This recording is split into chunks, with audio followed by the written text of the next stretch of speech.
Okay, today we're going to go over temperature regulation for the urinator versus organic heat pads. This is a standard organic heat pad that's been shaken up about 20 minutes ago.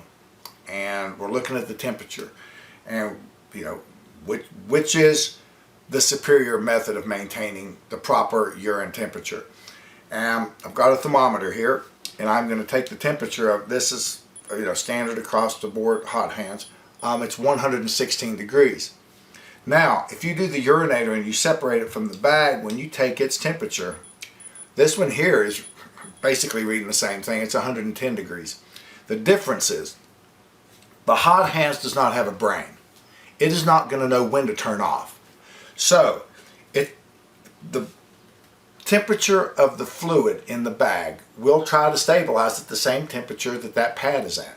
So if you do the hot hands and it coming in at 116 degrees, your sample is going to try to warm to 116.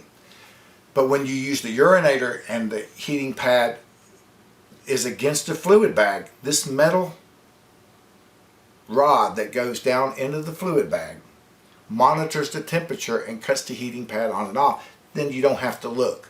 You don't have to pay attention to exactly what the temperature is all the time.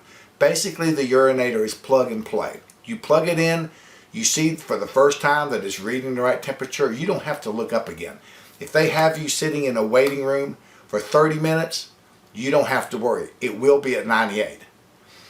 If you do this, you're going to have to worry about it being up right now at 117 degrees.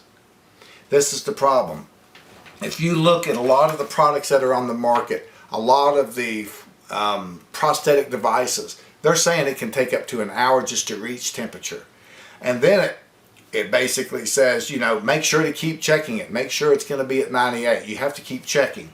That's with the prosthetics. You also have some of the pre-mixed, it's already pre-mixed synthetic urines on the market. They basically say the same thing. If your sample comes in at the wrong temperature, you fail, period, no matter how good the sample is.